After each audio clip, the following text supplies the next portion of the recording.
Hello and welcome back to our series of studies on the 19th century philosopher Soren Kierkegaard.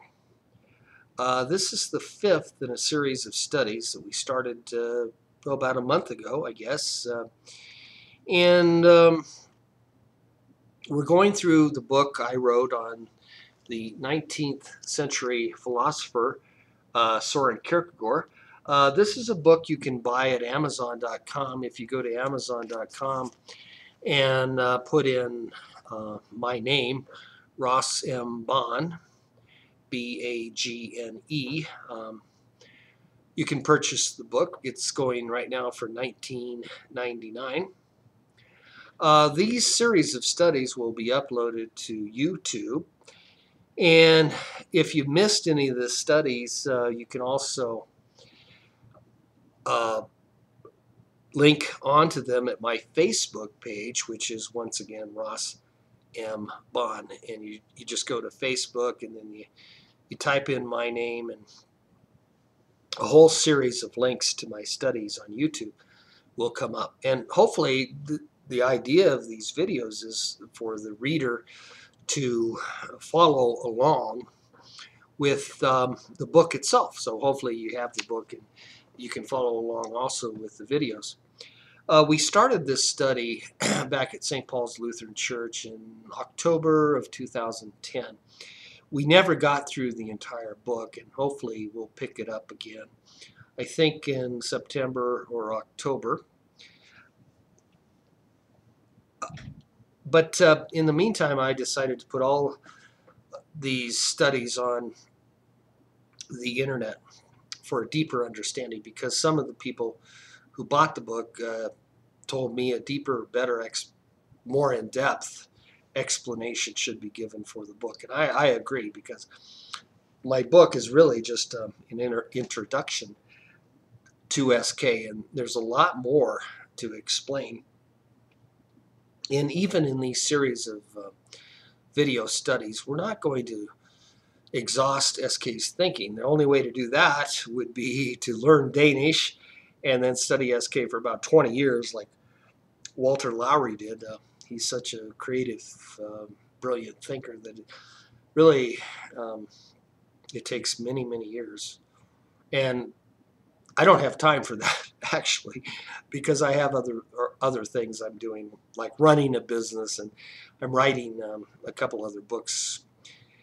So I do think that we have wonderful translations into the English language by Walter Lowry and David Swenson and many others.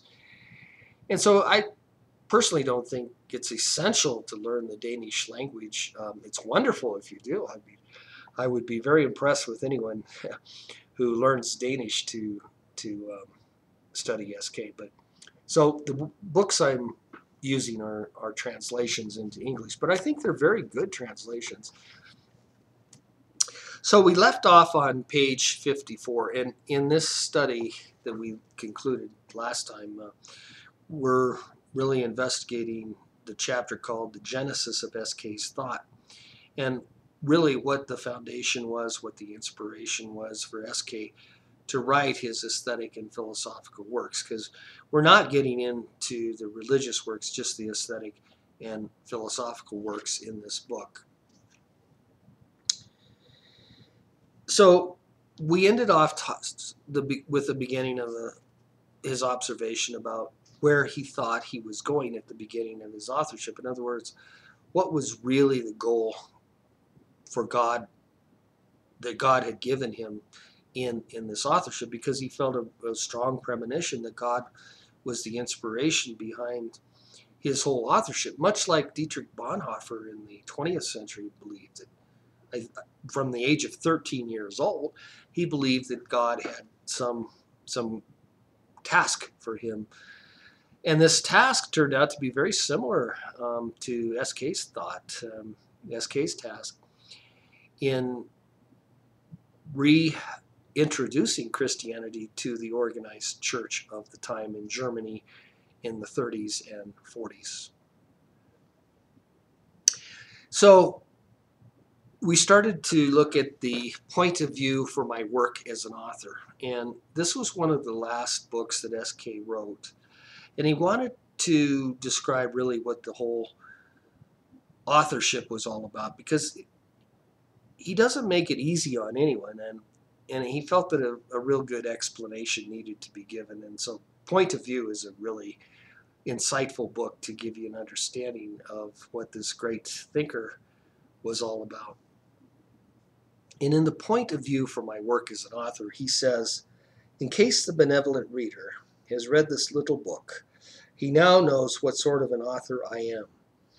So it is I represent myself. Should it prove that the present age will not understand me, very well then, I belong to history, knowing assuredly that I shall find a place there, and what place it will be. Humble as I am before God, I also know this, and at the same time I know it is my duty definitely not to suppress this in silence.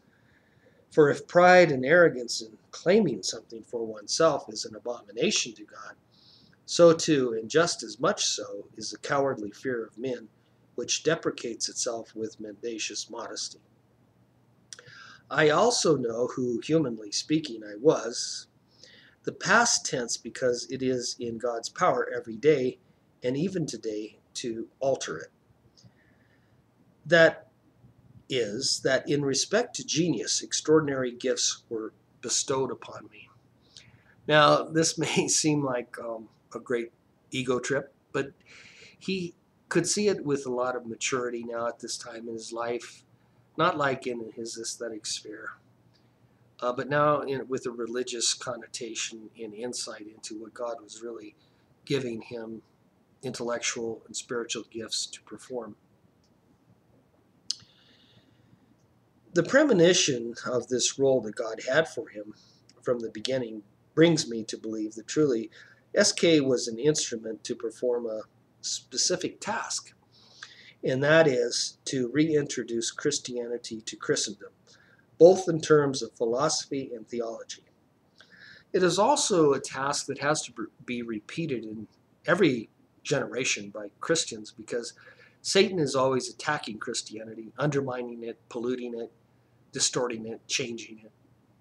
So Christians have this task to reintroduce it, and this task will always be there. And theologians throughout history have always had this struggle to explain Christianity. It goes all the way back to the earliest Christian theologians who had this same struggle.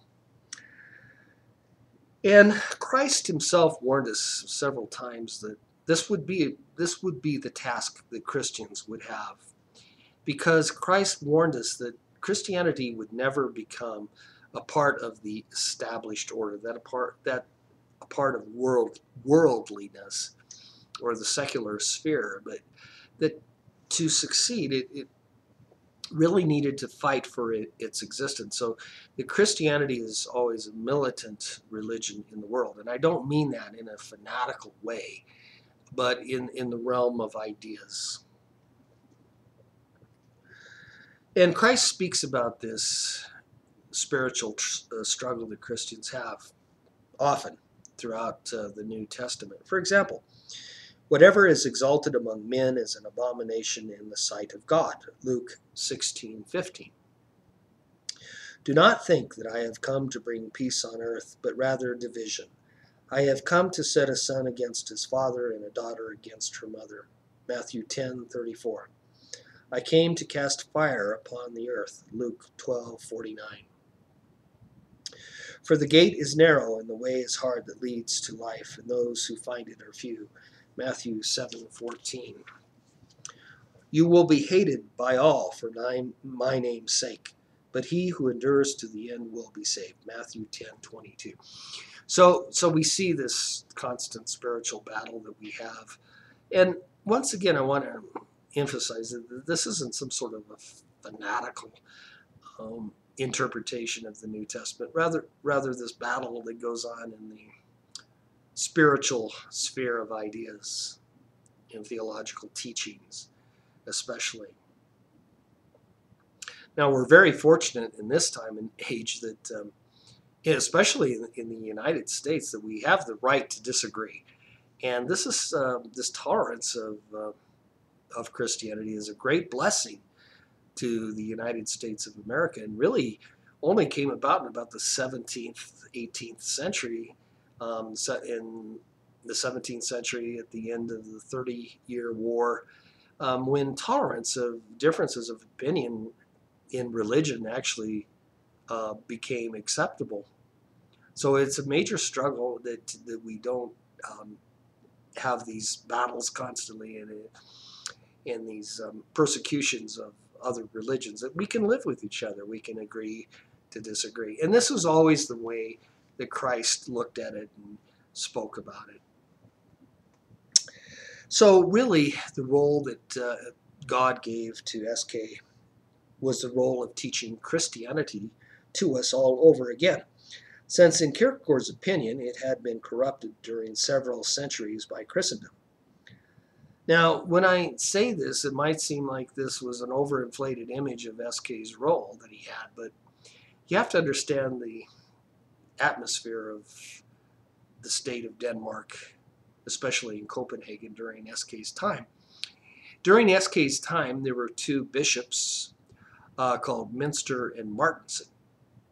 And both of these bishops, who were a part of the state-run church of Denmark, Minster and Martensen, both professed themselves to be Hegelian in their thinking.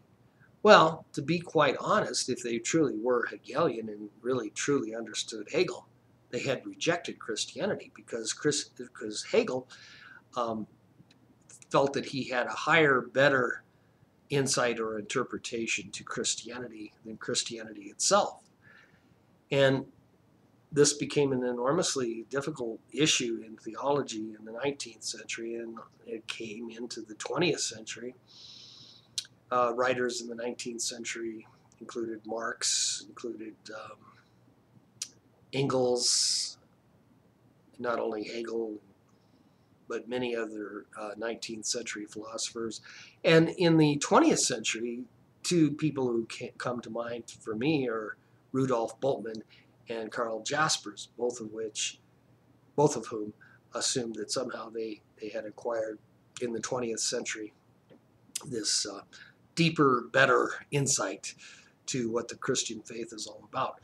Now, I'm writing a sequel to my S.K. book in which we're going to go back to Kierkegaard's existentialism in his critique and show how we can defeat the ideas of people like Bultmann and Jaspers by using S.K.'s own epistemology. But that's another book.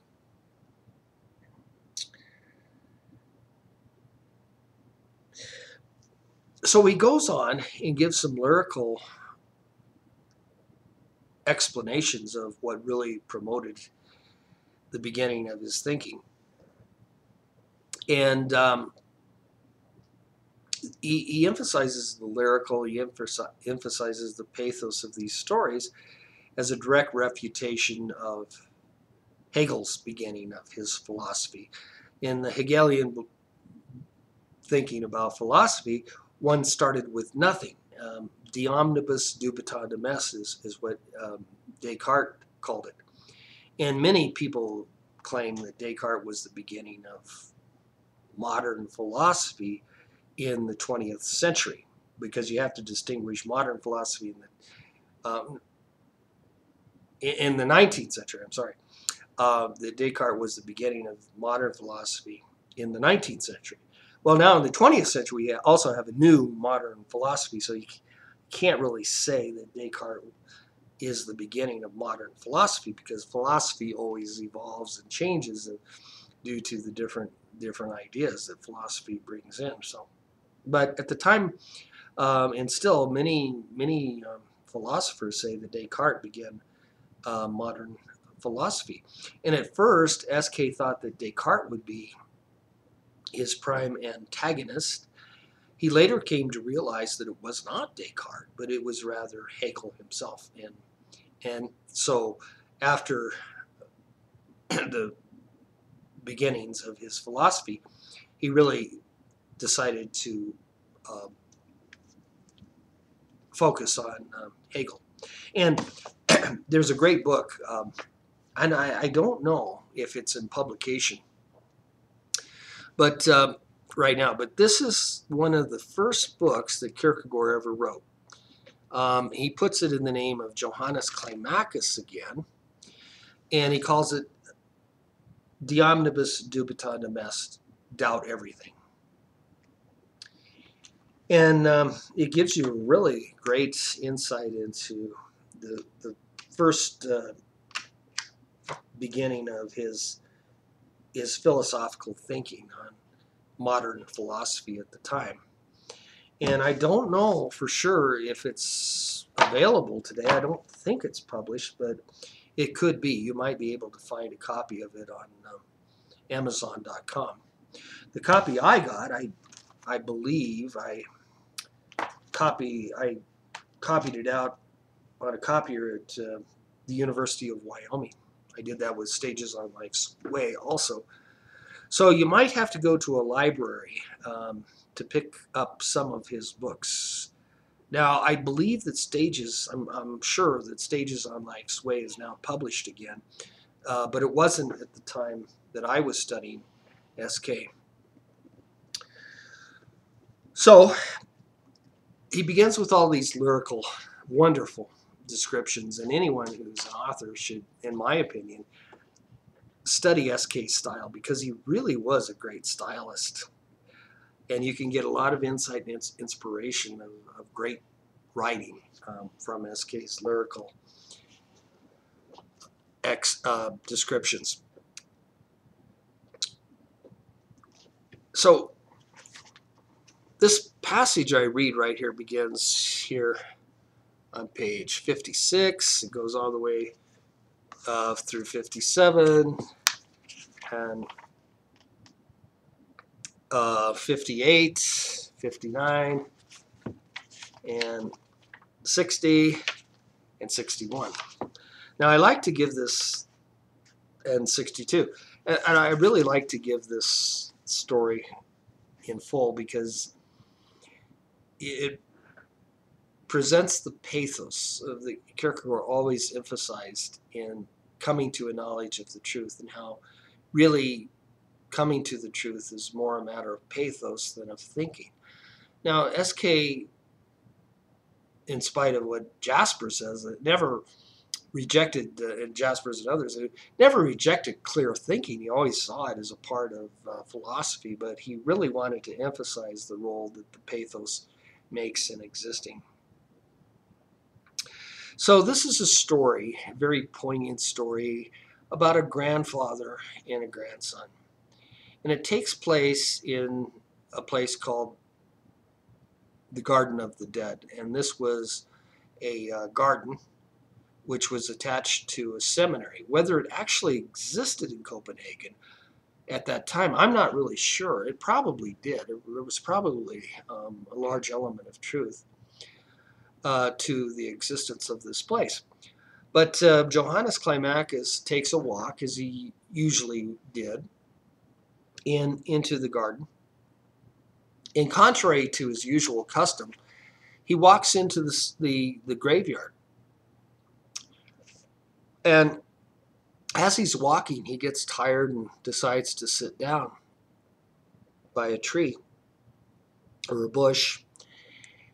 And while he's resting, he overhears a conversation between a grandfather and a grandson.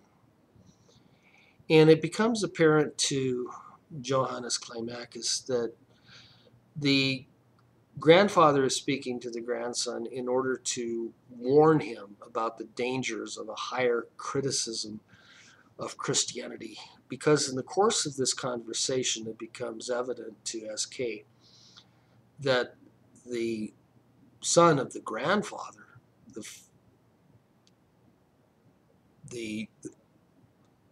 father of the son, his grandson, had become embroiled in this and enchanted by the higher criticism that Hegel represented and the danger that it was to Christianity.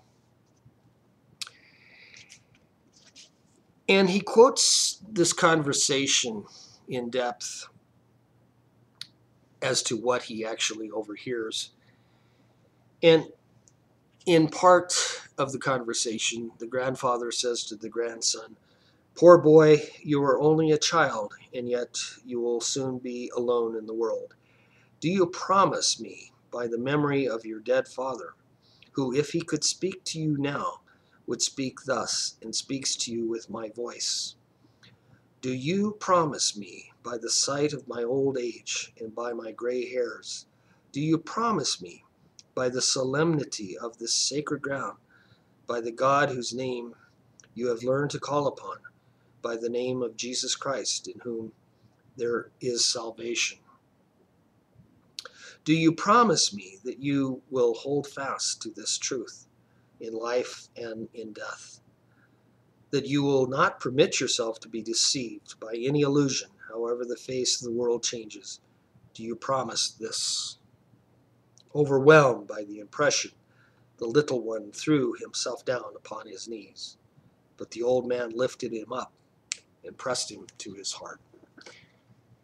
Once again, the emphasis is on pathos and what inspired S.K.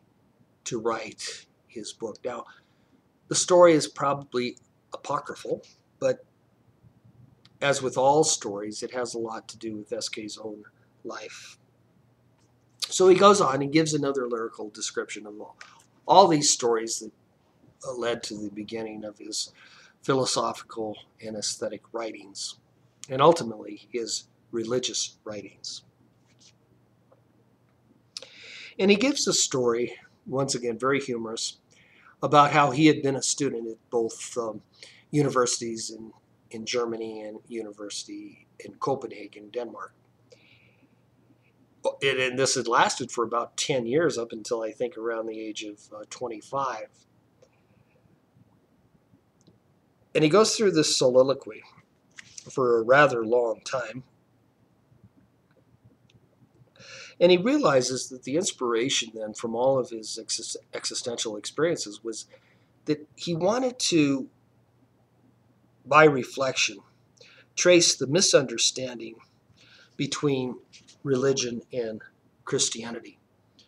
My many failures I need not recite here, but finally it became clear to me that the misdirection of speculative philosophy and its consequent assumed justification for reducing faith to a relative moment, and could not be anything accidental, but must be rooted more deeply in the entire tendency of the age.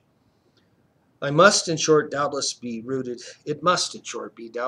rooted in the fact that on account of our vastly increased knowledge, men had forgotten what it means to exist. And therefore came about the term that is often applied to S.K. as the beginning of the philosopher who started existentialism. So men, in his opinion, had forgotten what it means to exist and what inwardness really signifies. Now, once again, there's little doubt that these stories in general are poetic creations, but one must believe that they had a lot to do with S.K.'s own life.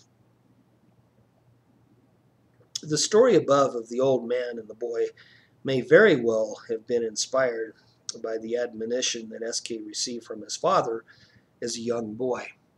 And Walter Lowry talks a lot about this in his biography of Kierkegaard, and explained it this way by quoting S.K.'s words in his journals. "To my father I owe everything from the very first.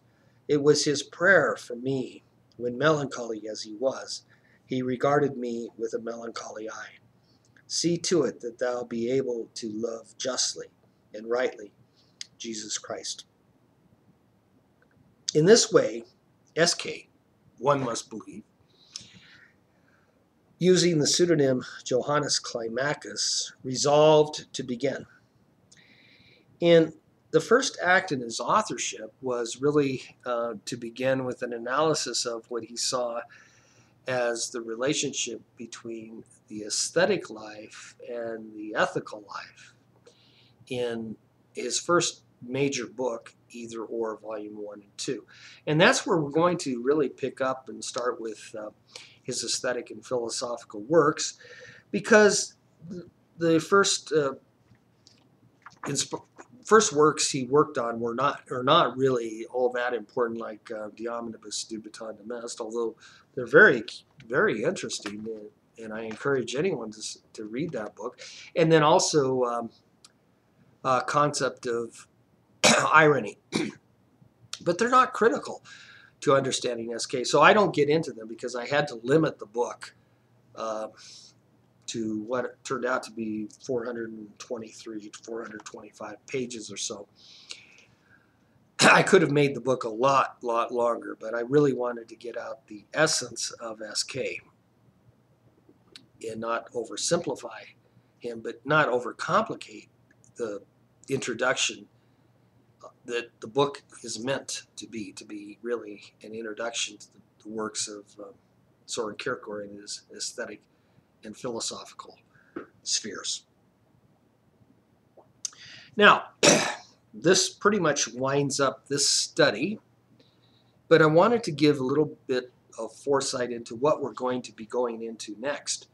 Before we get into Either Or, this analysis of the relationship between aesthetics and the ethical life, I have a lot to say about indirect communication, and we'll study this in the next class. And then to give you a foresight of what we're going to go into, we'll be getting into Either Or, Volume 1, and then eventually Either Or, Volume 2. And we'll see the nature of the aesthetic world. And what's especially interesting is his analysis of aesthetics itself. So this will be an extremely interesting study. And then we get into Either Or, Volume 2, which analyzes existence from the ethical point of view.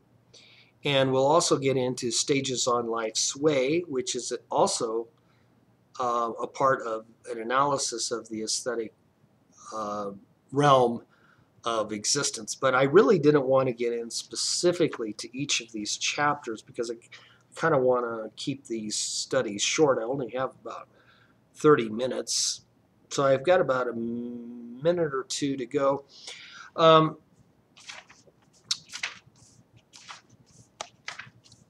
In aesthetic, in Either Or, Volume 2, we'll get into the ethical sphere, as I said, in that book, and also Stages on Life's Way. And then finally, we're going to get into the real gist, the real heart and soul of SK's philosophy and our analysis of the great works called The Fragments and the concluding unscientific postscript to The Fragments, which is really SK's magnum opus, his greatest work of all. And then we'll get into his psychological works like Concept of Dread and Sickness Unto Death. So we have a lot to look forward to. And I want to encourage everyone to buy the book and follow along in these videos that we're doing. And they're all uploaded, like I say, to YouTube. And the links can be found in my Facebook page if you go to Facebook and look up my name, Ross M. Bond. So I guess that'll do it for today. I'll upload this tonight sometime to YouTube. And for people who have bought the book or who are interested in buying the book, I plan to send out the link probably sometime tomorrow, because it actually takes about with my bandwidth, it takes about 5-6 hours to upload. So that's about it for today. Hopefully we'll continue tomorrow, God willing. And thanks for attending. Goodbye.